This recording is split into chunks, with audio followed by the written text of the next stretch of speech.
America's most exciting radio talk show. The Savage Nation, home of borders, language, culture. And here he is, winner of the National Radio Hall of Fame Award, Michael Savage.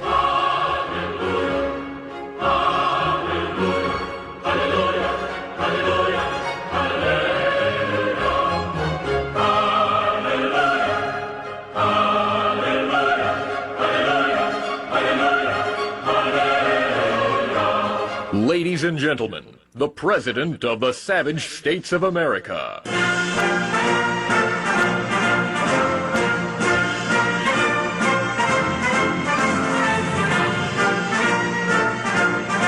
Well, Eddie and Teddy did it. Thank you for being with me today. It's a momentous day in American history. All of the snot-nosed losers of the world can't believe that we, the people, did it. That's right. We, the people, did it. I love the articles that it's all the uneducated, dumb American white males out there who did it. They couldn't be further from the truth.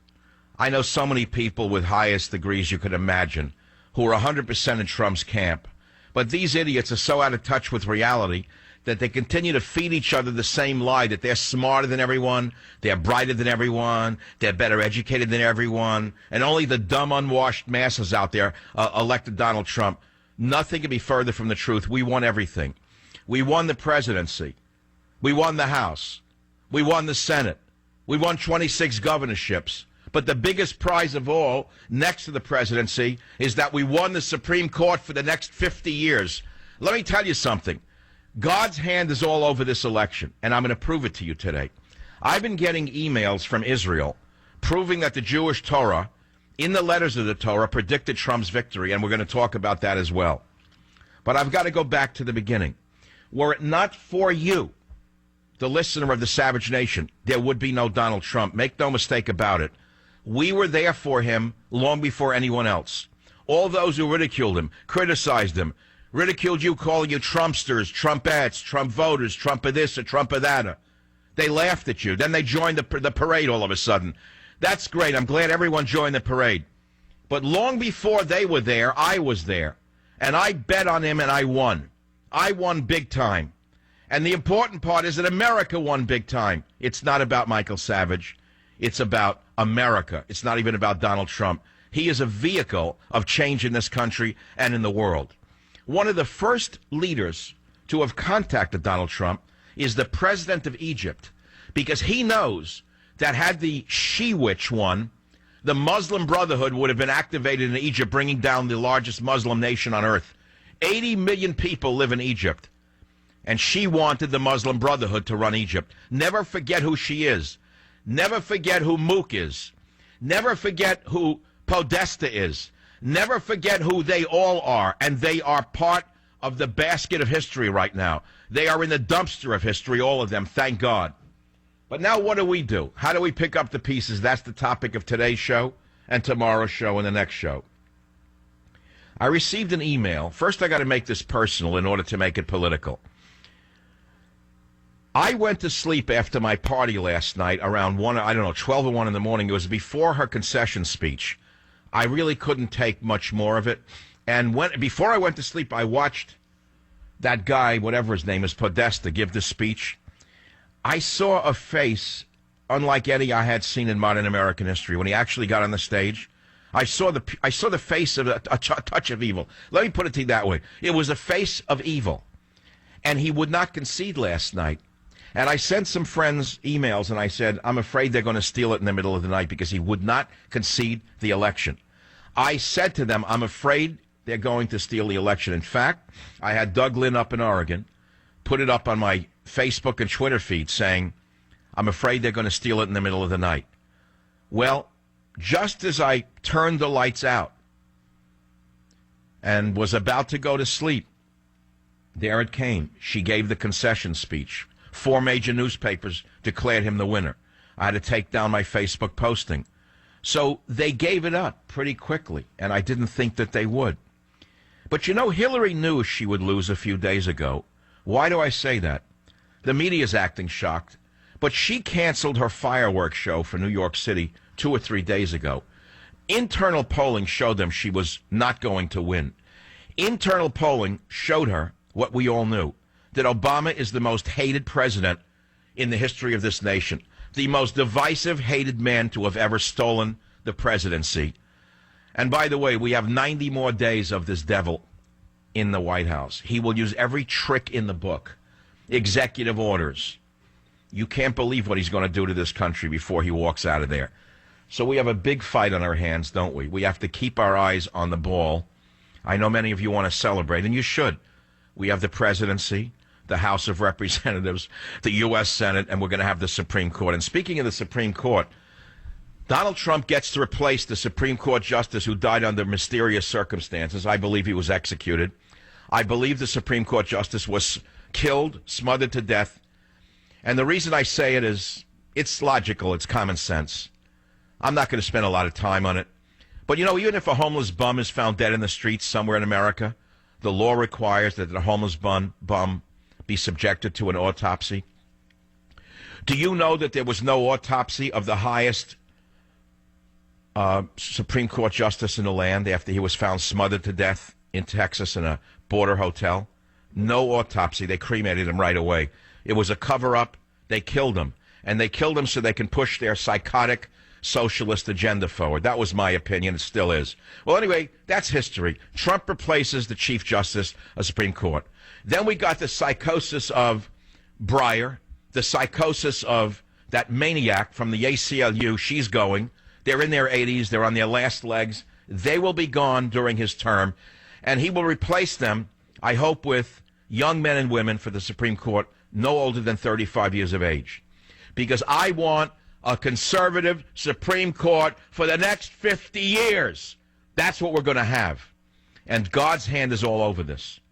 Many of you had the faith that we could win. I had calls yesterday, and one sticks in my mind of all of them. It was from a man alone in a truck somewhere in Ohio. I don't remember where he was calling from, or Pennsylvania. And he said, Michael, I'm one of the Eddies out there. I'm one of the deplorables. He said, I'm sitting alone in a truck looking at a cornfield. I'm the one that was forgotten. I'm the one that was laughed at. I'm the one that was spit at by Hillary and those in the media. He said, I don't know what to think right now, but he said, after Donald was on your show, he said, I have hope. If you missed that interview, you missed something very special. And if you think that Donald Trump appearing on the Savage Nation yesterday was not instrumental in him winning yesterday in so many marginal districts, I mean marginal not in terms of individuals, but in terms of the competition, you are mistaken. There was a reason that his handlers chose the Savage Nation for the 12th hour. And that is because this audience is the most activist audience in American media. Never make a mistake about that one. You are the most activist audience of any audience in the United States of America. There are shows with larger numbers of listeners, but they're nowhere near as active. They're nowhere near as passionate about the show as you are. And I can prove it to you with the fact that I ran a last-ditch campaign to win the National Radio Hall of Fame award, and I ran against a very strong competitor who has far more stations than I with his own TV show, and I beat him by a large margin because you voted me in. It was directly to the people. That was almost a harbinger of what was coming. You see, when awards are picked by people on the inside, they can pick anyone they want. Just like the media picked Hillary Clinton. They said she was going to win. They sneered at Trump. But when the people themselves are allowed to voice their decisions, something else entirely happens. And that's what just happened. We saw our republic in action. We saw what the vote actually can mean. Many of you had given up on the process. I have a young man, 27 years old, who works for me as my personal assistant and as a producer and many other things. And he said he has hope for America now. He said, I actually thought the system was rigged and that no honest man could ever win an election again in this country. He said, I have hope for the future. I have hope for America. But the first thoughts I had last night after coming home from that fabulous dinner that I put on over at a certain place in San Francisco with some of the finest people I ever met in my life, all I could think about was how police felt this morning and how soldiers felt this morning and how Marines felt this morning and how pilots felt this morning. All I could think was that the cops felt steel running through their veins again. And all I could think is that the soldiers felt hope again, and they felt steel running through their spines again, dying to pick up arms for America, Americans, and our freedom. Once again, they feel the pride of their duty to America, and they're not going to have to face the wrath of the most hateful president America has ever had to live through. A man who has turned the war on police into an art form, getting away with virtual murder while pretending that he's a man of peace. They're not going to have to put up with this come January, are they? Because one thing is for sure, Donald Trump is going to be on the side of law and order. And even liberals want law and order. They are tired of being knocked down in the streets of New York by thugs who have been activated by Barack Obama. They are tired of being pushed in front of subway cars in New York subways because they've been activated by Barack Obama, who's given them a wink and a nod telling them about inequality and white privilege. They're sick of it. And even the liberals want law and order, and I can prove it to you. I'll prove it to you with one quick story. Out here in California, there were many initiatives on the ballot, including a ban on the death penalty. Another attempt by the psycho libs to eliminate the death penalty. They thought that with the advent of the marijuana and the legalization of marijuana and gay marriage, their whole shopping list of progressive values, they could now kick the death penalty out the door. And guess what the people did in California? Even in liberal California, where there is no choice between candidates, it's all a single-party system, the Californians rejected a ban on the death penalty. In fact, they voted to speed up executions.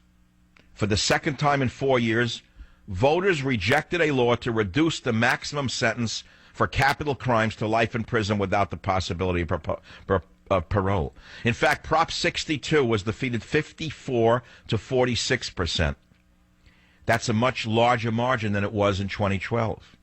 Proposition 66 would have set strict timelines for state court rulings in capital cases, and it won a narrow 51% of the vote. Do you know what that means? People want those on death row to fry. They want Sparky to start sparking again. And they want the psychopathic lawyers out of the jails. They want those vermin on death row to be killed for the crimes against humanity. And that's in liberal California. And that tells you that America wants a law and order candidate. And that tells you that behind the scenes, even liberals are tired of the crime wave that Obama has induced in this nation.